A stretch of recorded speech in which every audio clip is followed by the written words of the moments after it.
Surgery కంటే hospital bill అంటేనే భయం. అదే మధ్య తరగతికి అందుబాటు ధరలో వైద్యం. Medistar hospitals. దాన్ని ఎంతమంది సపోర్ట్ ఎలా చేస్తున్నారు? ఇప్పుడు మీకు ఒక మందులతో తగ్గ తాత్కాల రిజల్ట్ ఒక్క మందు వాడకుండా నాకు వచ్చిందంటే, మందు వాడకుండా వచ్చింది ఖచ్చితంగా గొప్పదేగా. ఇంట్లో ఫుడ్తో వచ్చిందంటే అట్లా నేనేమి మందులు ఇవ్వనమ్మా. డిఫరెంట్ డైట్స్ ఉంటాయి. ఎస్, నేను ఒకప్పుడు ఏం చెప్పాను, ఒబేసిటీ షుగర్ చెప్పాను. ఇదే కదా నేను చెప్పింది నా మీటింగ్, పబ్లిక్ మీటింగ్ అంతా ఇలా చెప్పాను. ఒళ్ళు తగ్గటమే మేజర్గా, ఆ తర్వాత షుగర్, మా అయితే బీపీ, థైరాయిడ్ లాంటి ఇదని, సోరియాసిస్ లైట్గా. ఇప్పుడు నా దగ్గర చూసేదంతా ఎవరు? క్యాన్సర్, డయాలసిస్కి వెళ్ళినాళ్ళు, rheumatoid arthritis, SLE, Sjogren syndrome, MCTD, Sharp syndrome, చాలా మంది పేర్లు కూడా అర్థం కాకపోవచ్చు, డెర్మటోమైసైటిస్, ఇంకా అనేక ఆటోమిన్ డిసీజులు, క్రానిక్ డిసీజులు, క్రానిక్ లివర్ డిసీజులు, kidney failure, end stage renal dialysis వాళ్ళు, కిడ్నీలు షింక్ అయిపోయిన వాళ్ళు, చాలా మంది తెలియదు కిడ్నీలు షింక్ అయిపోయి పెరగదంటారు, చక్కగా పెరుగుతుంది కిడ్నీ సైజ్, రొమటైడ్ ఆర్థరైటిస్ దెబ్బ తగ్గుతాయి. తగ్గించిన కేసులు కూడా ఎన్ని కావాలంటే ఎప్పుడు ఎన్ని కావాలంటే అన్నేస్తారు రిపోర్ట్స్, అన్ని సెట్ అవుతాయి అమ్మా. ఎందుకు? సిటీ కాల్షియం స్కోరే ఒక పాయింట్ తగ్గదంటారు. సిటీ కాల్షియం స్కోర్ 5673.9 నుంచి 768కి ఒక 2 months వెళ్ళిపోయింది. అది బైపాస్ చేయకపోతే చచ్చిపోతారన్నారు. 4747 ట్రైగ్లిజరైడ్స్ 400+ వచ్చేసింది 1 monthలో. 983 ఉండే టోటల్ కొలెస్ట్రాల్ 300+ వచ్చింది. అట్లనే హెచ్డిఎల్ మూలకొచ్చిన ముసలమ్మ కూడా 100 దాటుతాయి. ఏం కావాలి? గుండె ఇంకా పేస్ మేకర్ వేద్దామని చెప్పి ఒక అతనికి హోల్డర్ స్టడీస్ చేసి కూడా మన చెప్పిన వాళ్ళకి కూడా, అంటే హార్ట్ రేటు పడిపోయింది బాగా, పడిపోయిన వాళ్ళకి కూడా వాళ్ళకి అంతా స్లీప్ యాప్నియా అసలు తగ్గదని చెప్తారు. స్లీప్ స్టడీలు తెలిసింది. సిప్యాప్ బైప్యాప్ సజెస్ట్ చేసిన పర్సన్కి మందులన్నీ పెంటకు పారించి 4 రోజులు రెడీ చేయించాను. 68కి వచ్చింది స్లీప్ స్టడీలో అంతా పోయింది. హోల్డర్ స్టడీ చేస్తే ఎవ్రీథింగ్ ఇస్ నార్మల్. ఇది వైద్య శాస్త్రంలో ఒక మిరకిల్. అంటే గుండెకి సంబంధించి ఎలక్ట్రిసిటీ ఇచ్చే పంపింగ్ రేట్ కూడా విఆర్క డేట్ సెట్ చేస్తాయింది. సిటీ కాల్షియం ప్లేకును కొరుకు తినేస్తాయింది. 4700 ఉండే కాల్షియం ట్రైగ్లిజరైడ్స్ 0 అయిపోతున్నాయి. మొన్న మధ్య పాప టైప్ 1 డయాబెటీస్కి వస్తే మెల్లకను 4 రోజుల్లో పోయింది. స్పష్టంగా మెల్లకను పోయింది. మిరకిల్స్ జరుగుతున్నాయి. స్పెరమ్ కౌంట్, మన ఒక అతను వచ్చాడు అజుస్పెర్మియా అని, అతను పెళ్ళైన దగ్గర నుంచి 7 సంవత్సరాల్లో అతని స్పెరమ్ కౌంట్ 0. ఎన్ని హాస్పిటల్ తిరిగినవల దెబ్బకి మిలియన్లకు వచ్చేసింది. సోరియాసిస్ ఎగ్జిమా 18 ఏళ్ళ నుంచి 20 ఏళ్ళ నుంచి లేదా 40 ఏళ్ళ నుంచి ఒళ్ళంతా కుళ్ళిపోయి ఒక అతను కూర్చుని లేస్తే 1 కిలో పొట్టు రాలుతుంది. ఆ ప్లేస్లో వెనకమల ఓడవాలి వెనకమల. అలాంటి పరీక్షకి 17 ఏళ్ళ నుంచి అలా ఉంటే జస్ట్ 1 or 2 months అతను కొత్త స్కిన్ వచ్చేసింది కంప్లీట్గా. ఇవన్నీ 8 ఏళ్ల క్రితం జరిగిన వాళ్ళు కూడా ఇవాళ నార్మల్గా ఉన్నవాళ్ళు వేల మంది నిలబడిపోయింది. ఒక డైట్ చేస్తే నేను ఒక 50 kgs తగ్గాను అనుకోండి, బిఎంఆర్ కట్ అవ్వకుండా. మళ్ళీ ఇది కూడా చెప్పు, 50 kgs తగ్గాక డైట్ అనేది చేంజ్ అవుతా? మంచి పాయింట్ అడిగో. ఇప్పుడు ప్రపంచంలో డాక్టర్లకో లేదా ఇతర వాళ్ళకో డైటీషియన్కో వాళ్ళకో వీళ్ళకో ఎందుకు తగ్గుతుంది, నాకెందుకు తగ్గుతుంది? నేను ఏదైతే మూలకారం లాభయ్యారో మూలకారణాన్ని సరిచేస్తా. ఇప్పుడు నేను డైట్లో రిఫైండ్ ఆయిల్ లేదు కదా, కొబ్బరి నుండి నేచర్లు ఇస్తాను కదా, డైట్ తర్వాత కూడా రిఫైండ్ ఆయిల్ రాదు. అర్థమైందా? డైట్ తర్వాత కూడా రిఫైండ్ ఆయిల్ రాదు. ఏమొస్తుంది? నువ్వు వెళ్ళి వేరుశనగ గింజలు కొనుక్కుని గానక దగ్గరికి వెళ్ళి గింజలు పట్టించుకో. నా డైట్లోకి వేరుశనగ ఆయిల్ లేదు కానీ పోస్ట్ డేట్కి వచ్చి పట్టించుకో. నువ్వులు కొనుక్కుని ఎండబెట్టుకుని గానక దగ్గర క్యాన్లో ఆడి దగ్గర తీసుకెళ్ళు, ఆయిల్కి ఒక క్యాన్ తీసుకెళ్ళి 2 వేసిస్తాడు. ఆడికి 20 రూపాయలు 30 రూపాయలు కిలోకి ఇవ్వు. నువ్వు ఆయిల్ తెచ్చుకో. నువ్వు ఇంట్లో పాలు తెప్పించుకుని చక్కగా వెన్న చేసి నెయ్యి చేసి నీ పిల్లలకి పెట్టు. కొబ్బరి నువ్వు వాడించుకుని చేయి. వీటితో చేసి సంస్కరించా. ఇన్నాళ్ళు నువ్వు ఆ పెంట ఉప్పు తిన్నావు, కెమికల్ ఉప్పు. ఇక కూడా నా డైట్లో కాదు, తర్వాత కూడా వేసుకో. 1000 సంవత్సరాలు మనం తిన్నా నేచురల్ ఉప్పు వేసుకో. సముద్రం ఇచ్చిన ఉప్పు ఉంది, rich source of iodine, rich source of natural iodine నుండే సముద్ర ఉప్పు ఉంది, వేసుకో. అలానే కారం తినమాకు జీవితంలో. ఒకవేళ ఎందుకని 37 ఏళ్ళు పురుగు మందులు కొంటున్నారు కాబట్టి డైట్లోనే కాదు, డైట్ తర్వాత కూడా వాడమాక, నీ పిల్లలకి హాని జరుగుతుంది. 37 లేయర్లు పచ్చిమిరకాయ చిన్న పింద నుంచి పండుమిరకాయలు 10 లేయర్లు కొడతారు. ఆ తర్వాత ఒకప్పుడు ఉండే ఎండటం అనే ప్రాసెస్ కూడా లేకుండా ఇప్పుడు వీటిని తీసుకెళ్లి గోడౌన్లో పడేసి మగ్గబెట్టి దాన్ని హోల్సేల్ మార్కెట్లు తీసుకెళ్లి మీ ఆయన వెళ్ళి హోల్సేల్ మార్కెట్లో కొనుక్కొచ్చి కారం మిల్లు కారం ఆడి తెచ్చి పెడితే 37 లేయర్లు కొట్టి కాలకొట్ట విషయం మీ కారంలో అలాగే ఉండి మీ పిల్లలందరికీ సర్వరోగాలు వస్తున్నాయి. ఆ కారాన్ని నువ్వెలా వాడతావు? కారం తీసి పెప్పర్ వాడుకో. పెప్పర్లో పురుగు మందులు కొట్టరు. తోక మిరియాలు వెరిఫై చేసుకున్నట్టు వాడుకో. నీ పిల్లల ఆరోగ్యం, నీ కుటుంబం, నీ భర్తను కాపాడుకో. అట్లా నీళ్లు తాగిచ్చు. ఇంతకుముందు లీటర్ తాగేవాళ్ళు సమస్త రోగాలకు గురయ్యేవాళ్ళు. కాళ్ళు నొప్పులు కారణం ఏంటి? బోన్స్కి 26% వాటర్ కావాలి. కీళ్ళ నొప్పులు, మజిల్ నొప్పి కారణం ఏంటి? 78% బోన్కి మజిల్కి వాటర్ కావాలి. ఇవట్లా సస్తున్నారు. మన ఒంట్లో లిక్విడ్స్ ప్రాసెస్, డైజెస్టివ్ ఎంజైమ్స్ 8 నుంచి 10 లీటర్ల ప్రాసెస్ జరుగుతుంది. ఇక్కడ నుంచి లాలాజలమైన డైజెస్టివ్ ఎంజైమ్ 1.5 లీటర్ వస్తుంది. లివర్ ఇచ్చే బయలు జ్యూస్ 500 ml అది కాన్సన్ట్రేట్ చేసి మన గాల్ బ్లాడర్ ఇస్తుంది, ఆ తర్వాత ప్యాంక్రియాట్ ఎంత ఉంటుంది, పిల్ల కొంక ఎంత ఉంటుంది, అది లీటర్నర ఇస్తుంది డైజెస్ట్ ఎంజైమ్స్ని. అలానే స్టమక్ యాసిడ్స్ ఎన్ని కలిపితే 2.5 లీటర్లు ఇదంతా వచ్చి ఇంత లిక్విడ్ ప్రాసెస్ చేస్తే నువ్వు ఇచ్చేది ఎంత? ఆ తొక్కలో నువ్వు దాగే 7 గ్లాసులు, 6 గ్లాసులు, 7 గ్లాసులు. ఈ ప్రపంచంలో ఈ డైట్ ఇన్ని విజయాలు సాధించడానికి ఇంత ధర కారణం ఏంటంటే నేను ఒక్కడనే 4 నుంచి 5 లీటర్ల నీళ్ళు ఇస్తాను. నా దాంట్లో ప్రోటోకాల్ 5 లీటర్ల నీళ్ళు, 4 లీటర్ల నీళ్ళు నార్మల్ వాళ్ళు తాగండి. 5 లీటర్ల నీళ్ళు ఎలా సిస్టమేటిక్గా ఆయన ఎవరో చెప్పినట్టు పొద్దున్న లేవగానే 2 లీటర్ల నీళ్ళు తాగు, రోజంతా కలిపి లీటర్ తాగు. ఇది కాస్తే సిద్ధాంతం సచ్చూరుకుంటారు.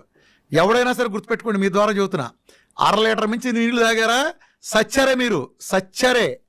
డైజెస్టివ్ ఎంజైమ్స్ మొత్తం సర్వనాశనం అవుతాయి, ఎలక్ట్రోలైట్స్ మొత్తం ఊడ్చుకుపోతాయి. Not more than 300 ml at a time. Only ఉదయం మాత్రమే మీకు 1/2 లీటర్ అలౌడ్, ఎందుకంటే రాత్రి గ్యాప్ ఉంది కాబట్టి ఉదయం అలౌడ్. మిగిలిన టైం అంతా not more than 300 ml at a time. గంటకోసారి ఖచ్చితంగా తాగండి.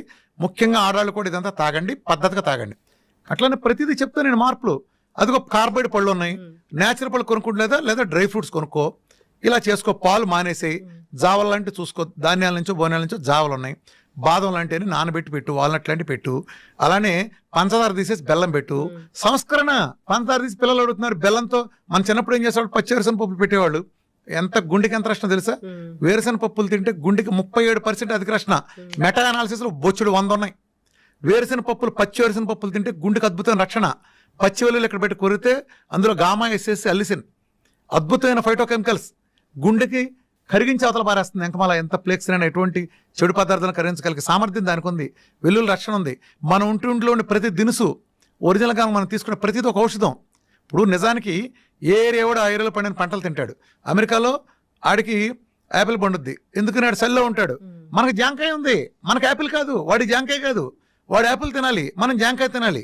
ప్రకృతి మనకి ఏం తినాలో మనకు ఆ పరిస్థితులు బట్టి మనకి ఇచ్చింది. ట్రాపికల్ కొబ్బరి చెట్లు ఇచ్చింది, వాడు ఇంకో సోయా వాడుకుంటాడు, వాడికి సెట్ అవుద్ది.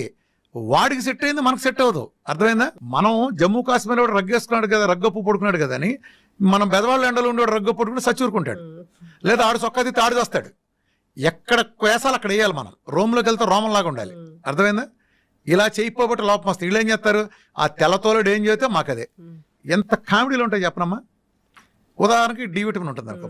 చాలా కామెడీలు మన వైద్య రంగంలో కానీ, ముఖ్యంగా న్యూట్రిషన్ అనే న్యూట్రిషనల్కి నేర్పే పనికిమాల చెత్త ఏంటో చెప్పిన. ఈ న్యూట్రిషన్ సమాజాన్ని ఎలా నాశనం చేస్తున్నారు.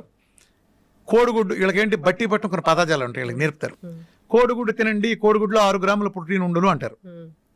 ఒరే కోడిగుడ్లో ప్రోటీన్ ఉందరా, బాగానే ఉంది. ఏ కోడిగుడ్లోరా? ఎన్నేళ్ల క్రితం పెట్టిన కోడిగుడ్డు అది? 50 ఏళ్ళు అయిందా, 60 ఏళ్ళు అయిందా?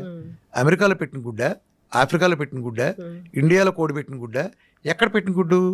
అప్పుడు 60 ఏళ్ల క్రితం చూసిన ఆ కోడి నాటుగా పెంచారా, లేకపోతే వీధిలో తిరిగి అడవిలో తిరిగిందా, గింజలేసి పెంచారా, లేదా పురుగులేసి పెంచారా? ఏ వాతావరణంలో పెరిగింది? కోడి ఎట్లా పెట్టింది? అట్లానే చాలా ఉంటాయి కదా దాంట్లో. ఇప్పుడు ఆ గుడ్డులో ఎంత ప్రోటీన్ ఉందన్నావు, ఆ గుడ్డును ఉడకబెడితే కూడా అదే ప్రోటీన్ ఉందా? ఇప్పుడు ఆ గుడ్డును ఆమ్లెట్ వేస్తే అదే ప్రోటీన్ ఉందా? ఆ గుడ్డును ఉల్లిపాయతో కలిపి ఆమ్లెట్ వేస్తే స్టిల్ అదే ప్రోటీన్ ఉందా? ఆ గుడ్డుని పులుసులో పెడితే, చింతపండుతో కలిపితే అదే ప్రోటీన్ ఉందా? దానిలో టమాటాలు, వంకాయలు వేసి ఒక ఫ్రైగా కూర చేస్తే దాంట్లో కూడా అదే ప్రోటీన్ ఉంటుందా? పిచ్చి చేష్టలు, పిచ్చివాగుడు, ఇదే తంతు. ఈ చెత్త సిద్ధాంతాలు పెట్టి సర్వనాశనం చేశారు.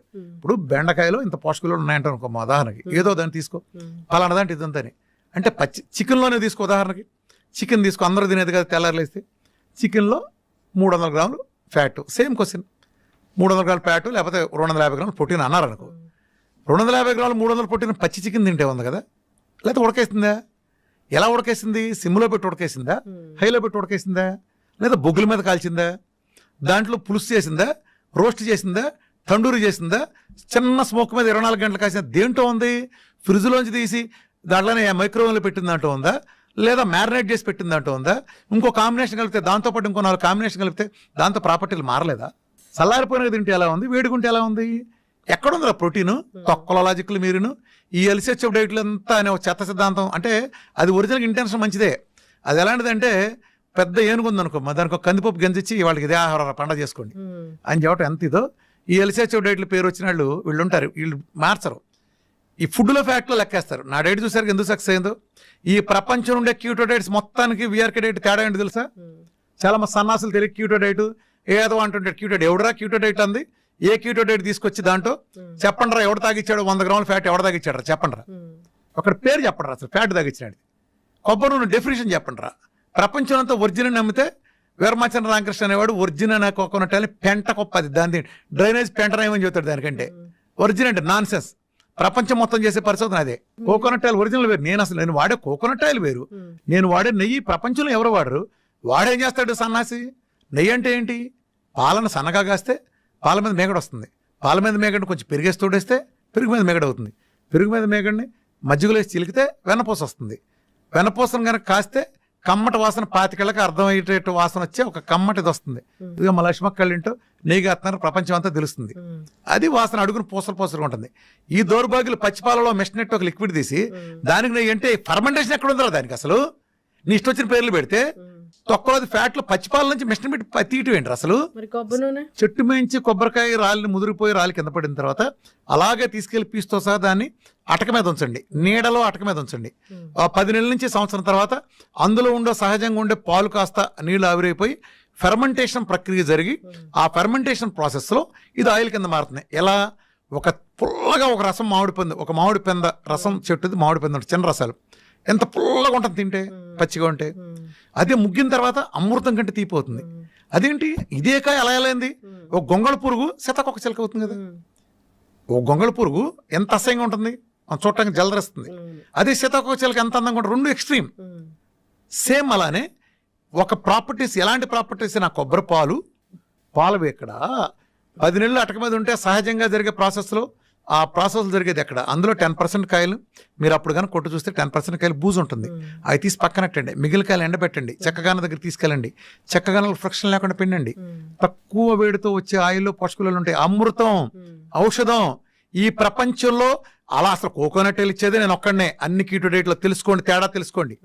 మిగిలిన అందరికి డైట్ వీఆర్కే డైట్ ఎందుకు భిన్నమైందో ఇది అర్థం చేసుకోండి. ఎవడో అసలు ఆయిలే వాడ్డు. ఆహారంతోనే పరిష్కారం అయిపోయి సమస్య. గుమ్మానికి పసుపెందుకు రాశారు? యాంటీబయాటిక్. ఈరోజు కుర్కుమిన్ ప్రపంచంలో ది బెస్ట్ యాంటీబయాటిక్. అది రాస్తే సూక్ష్మక్రిములు లోపల రావని రాశారు. ఇప్పుడు ఆడాళ్ళు ఉన్నారు, ఆడాళ్ళు వంటింట్లోకి వెళ్తారు కాబట్టి సూక్ష్మక్రిములు వంటగదిలోకి వెళ్ళకూడదని పెద్దవాళ్ళ విధానం పెట్టారు. పెద్దవాళ్ళు పెట్టిన ప్రతి విధానంలో ఒక ఉంటుంది. ఇప్పుడు గుళ్ళోకి వెళ్తే పచ్చకర్పూరం వెలిగిస్తారు. దేనికి? అందులో మోనోటెర్పనాల్ అనే ఫైటోకెమికల్ ఉంటుంది. మెదడుకి కామ్నెస్, ప్రశాంతతనిస్తుంది, అందుకు వెలిగిస్తారు. అక్కడ ప్రధానంగా లాజిక్ ఉంటుంది. ఒక్కో దేవుడికి ఒక ప్రసాదం ఎందుకు పెట్టారు? అందరి దేవుడికి ఒకే ప్రసాదం పెట్టచ్చుగా. ఒక దేవుడు ఇట్ట పెడితే ఒకటి చక్కెర పొంగల్ పెడతారు, ఒకటి పులిహోర పెడితే సి విటమిన్, ఒకటి దద్దోజనం పెడితే గ్లూకోజ్, ఇంకో ప్రసాదం శనగలు పెడితే విటమిన్, ప్రోటీన్స్. అర్థమైంది ఎందుకు పెట్టారు? ఒక్కొక్క వారం ఒక్కొక్క దేవుడు పెట్టారు. దీన్ని సామూహిక సమావేశాలను పెడితే పేదవాడికి చేసుకునే పరిస్థితి ఉండదు. అందుకని డబ్బున్న ఊళ్ళో రైతు వెళ్ళి ఇవాళ శ్రీరాములు కళ్యాణం చేస్తున్నాం, లేకపోతే దసరా ఉత్సవాలు జరుగుతాయి, నాటకం వేస్తున్నాం అంటే అక్కడికి వచ్చిన వాళ్ళందరికీ దేవుడు పూజ చేసి ఈ శనగలను పెడతారు. ఒకరోజు నవరాత్రుల్లో ఒక రోజు శనగలు పెడతారు, ఓ రోజు ఇంకోటి పెడతారు. దీని మూలన ఆ పేదవాడికి ఆ విటమిన్ లోపాలు ఏమైనా ఉంటే ఆడెన్నున్నా అవి కూడా సరివుతాయి. ఆ రోజు లేదు కాబట్టి ఒక వ్యవస్థను బ్యాలెన్స్ చేసే వ్యవస్థలు. అలానే ఇస్లాం కమ్యూనిటీలో ఒకప్పుడు అందరూ కలిపి వండిందంతా తెచ్చుకుని ఒకసారి తినాలని వ్యవస్థ ఉంది. ఈ వ్యవస్థలను పెట్టి పిచ్చోళ్ళే పెట్టలా. పాత చెత్త కాదు, మీరు మోడర్న్ తొక్కలో దిగేమి రాలా. ఇంతవరకు మన జలుబుకు మందు కనిపెట్టలా, మన స్కూల్ ముయ్యండి, దగ్గుకు మందు కనిపెట్టలా, డయాబెటీస్ వస్తే గుడ్లు తేలేస్తాం, బీపీ వస్తే ఏం చేయాలో తెలియదు, బోర్డు గ్యాస్ తగ్గించడం ఉందా ఎక్కడన్నా? తగ్గించడం అంటే ఏంటి? ఇప్పుడు వేసుకున్నావు పోయింది, మళ్ళీ తర్వాత ఎందుకు వస్తుంది? అసలు నీకు డయాబెటీస్ చేసుకుని నువ్వు చేసిన పాపం ఏంటి? భయంకరం నేరం చేసావు. ఏదో కక్కుర్తిపడి 2 పార్టీలు కొంచెం ఎక్కువ తిన్నావు, కొద్దిగా షుగర్ కనిపించింది. దీనికోసం వాడి జీవితాంతం కప్పం కట్టాలా? ఎందుకు కట్టాలి? చిన్న పొరపాటు నువ్వు ట్రాఫిక్లో చిన్న ఉల్లంఘించావు, నీకు 20 సంవత్సరాలు జైలు శిక్ష ఓకే? నీకు చెప్పు, నీకు ఫైన్ వేయాలా? ఒక 20 సంవత్సరాలు జైలు శిక్ష చేయాలా? ఏం చేయాలి? నిన్ను ట్రాఫిక్లో రాంగ్ సైడ్ వెళ్ళావు, ఏం చేయాలి? 20 సంవత్సరాలు జైలు శిక్ష చేద్దామా? వీళ్ళు అదే వేస్తున్నారుగా. ఏంటి అసలు సిగ్గుపడరా? ఒక జబ్బు వస్తే తగ్గడం కాబట్టి ఏం మీనింగు? నువ్వేం కోరుకుని వచ్చావు ఒక డాక్టర్ దగ్గరికి? మిగతా వాడు ఏ రకంగా అన్ని తింటున్నా బాగున్నాడో అలా ఉండే వ్యవస్థకి. అట్లా నువ్వు విచ్చలుడిగా తినే లైసెన్స్ కాదు నీకు. 150 కిలోమీటర్ స్పీడ్లో ఒళ్ళు బలిసి నువ్వు డ్రైవింగ్ చేసినప్పుడు బైక్ని మలుపు తిప్పినప్పుడు నువ్వు పడ్డావు, కాలు ఇరిగింది. ఇవాళ నువ్వు మళ్ళీ బయటకు వచ్చావు, మళ్ళీ సిగ్గు లేకుండా నేను 150 వెళ్తాను, మళ్ళీ పడతావు. నువ్వు 70లో వెళ్ళు, నేను బండి మీద వెళ్ళొద్దంట్లా, 70లో వెళ్ళు. అది వచ్చినప్పుడు కొంచెం కాలు దించుకుని ఇలా తిప్పుకుని మళ్ళీ వెళ్ళు. నువ్వు ప్రయాణం చేస్తాను కానీ ఉంటావు. అర్థమైందా? అలా లేకపోతే ఏం చేస్తావు? నేను ఆ సంస్కారం చెబుతున్నా. సంస్కారం చెప్పడం తగ్గిస్తారు, తర్వాత నిలబడుతుంటే మీకట్టు నిలబడద్దురా? నిలబట్టం ఏంటి? అది ఆచరించేవాడిని బట్టి ఉంటుంది. వీఆర్కే డైట్లో ఉండేవి ఏంటి, అసలు ఉండనివి ఏంటి? వీఆర్కే డైట్ ఎలాంటి ఫుడ్స్ని అవాయిడ్ చేస్తుంది?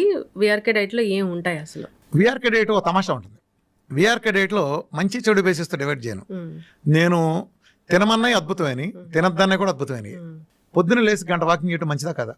చెప్పు. మంచిదేనా? ఇప్పుడు నీ కాలు ఇరిగింది, నడుస్తావా? అదేంటి మంచిదన్నావుగా, మంచిదన్నావుగా, ఎందుకు నడవో? నడవలేను కాబట్టి. ఇప్పుడు మంచిది కాదు, నడకెప్పుడు మంచిదే. నువ్వు ఈ కాలు ఇరిగింది కాబట్టి నీకు మంచిది కాదు, కాలు ఇరిగి తగ్గినాక మళ్ళా నాడు. అట్లానే నేను వద్దన్న పళ్ళు లేకపోతే ఇతరత్ర నేను వద్దంటున్నాను కదా, అవి కూడా మంచివే. ఈ ప్రోగ్రాంకి అడ్డం కాబట్టి వద్దంటు, అంతేగాని చెడ్డైన కాదు. ఇప్పుడు జాండీస్ వచ్చింది, లివర్కి సంబంధించి ప్రాబ్లం, ఫ్యాట్ అవాయిడ్ చేస్తారు. ఫ్యాట్ అంటే మిగతా చేయకూడదు, కొబ్బరి నూనె ఇవ్వచ్చు. మనం కొన్ని అవాయిడ్ పత్యం పెడతాం కదా జాండీస్ వచ్చిన వాళ్ళకి.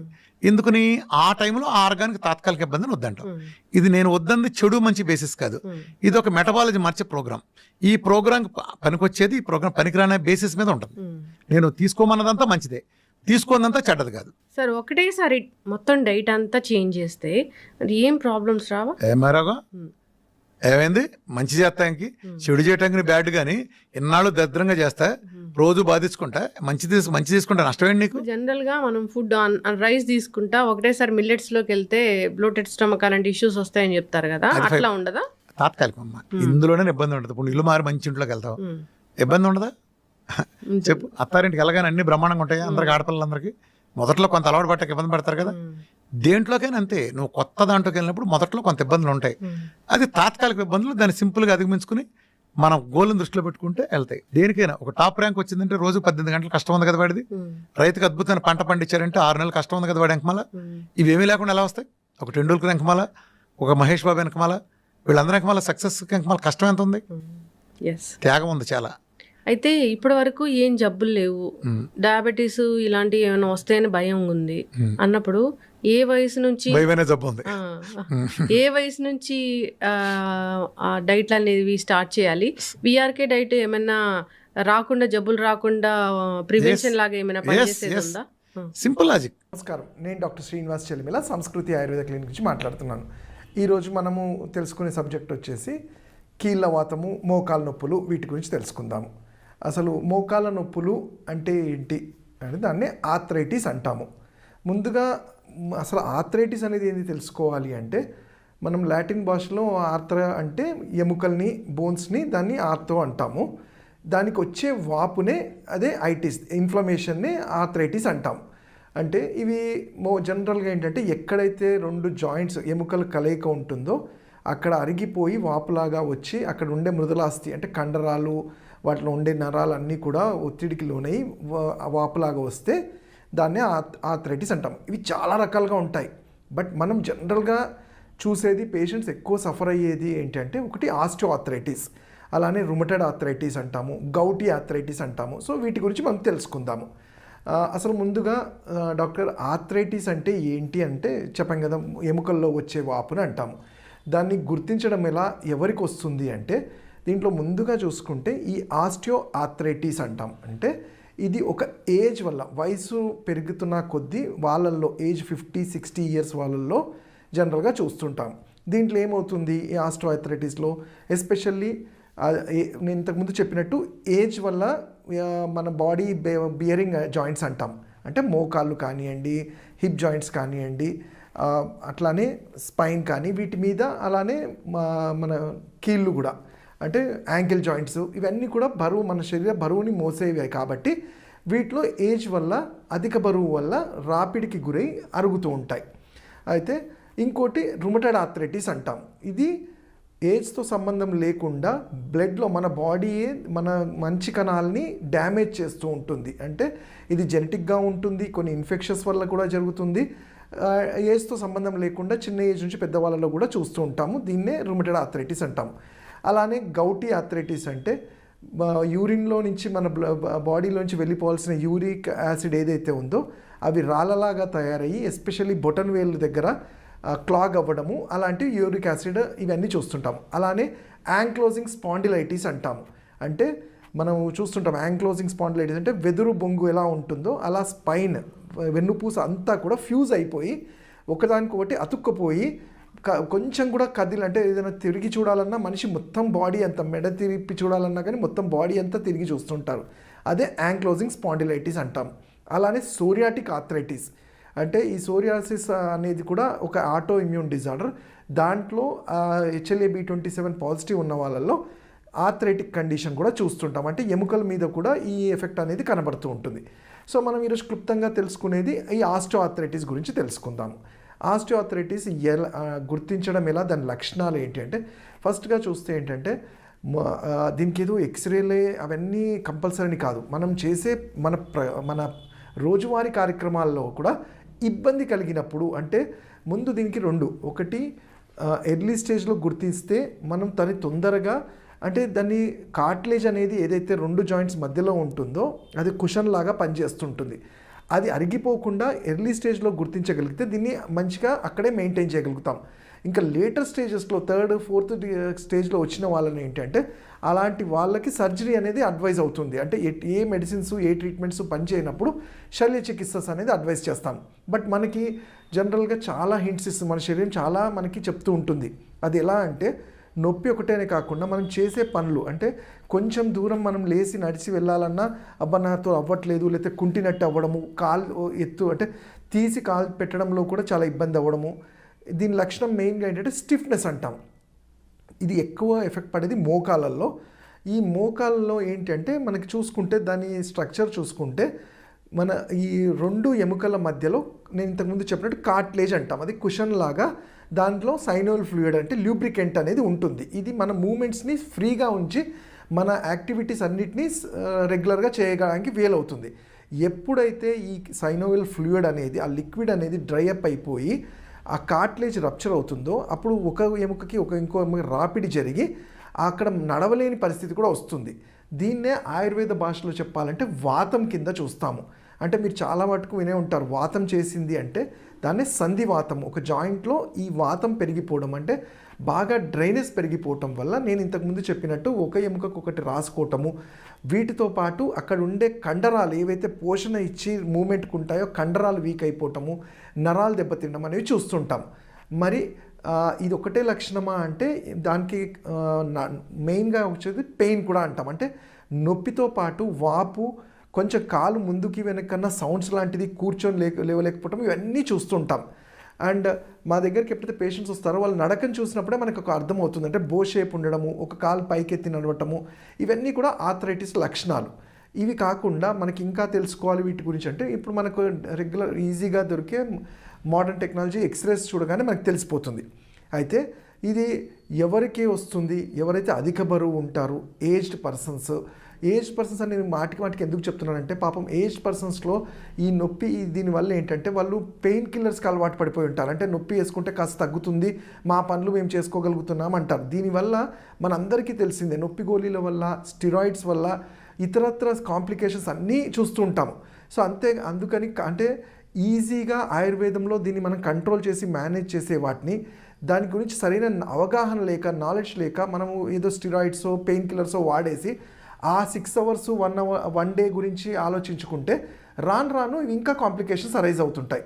సో అందుకనే ఎప్పుడైతే నేను చెప్పినట్టు మన కొంచెం వర్క్లో ఇబ్బంది అవుతుంది, వాతం చేసింది అని మనకు అనిపించినప్పుడు ఒక ఆయుర్వేద వైద్యుని కలిస్తే మీ తత్వాన్ని బట్టి వాతం వల్ల ఏం జరుగుతుంది, మీకు పథ్యం వల్ల, డైట్ వల్ల కూడా కొన్నిసార్లు చాలా ఉపయోగం ఉంటుంది. ఎలా అంటే వాతం చేసే ఫుడ్స్ లైక్ వంకాయ అని కానివ్వండి, పెరుగు అని కానివ్వండి, లేకపోతే చల్లగాలికి వెళ్ళటము, ఎక్కువ మెట్లు ఎక్కడం దిగడము, బాసిట్ పట్టు అంటాము అది వేసుకొని కూర్చోవడము, ఎక్కువ బరువులు ఎత్తడము, ఇవన్నిటినీ ఒక పద్ధతి ప్రకారము మన లైఫ్ స్టైల్లో చేంజెస్ చేస్తూ మేము ఆయుర్వేదంలో చెప్పిన పద్ధతులు, దానికి సింపుల్గా అంటాము, మనకి ఇంట్లో దొరికే నువ్వుల నూనెని కొంచెం కర్పూరం వేసి మరగబెట్టుకొని కొంచెం వేడి చేసి ఎక్కడైతే ఈ నొప్పి వాపు ఉంటుందో అప్లై చేయటం వల్ల వ్యాసోడైలేషన్ అంటాం, అంటే రక్త ప్రసరణ అనేది ఫ్రీ అవ్వడానికి ఛాన్సెస్ ఉంటాయి.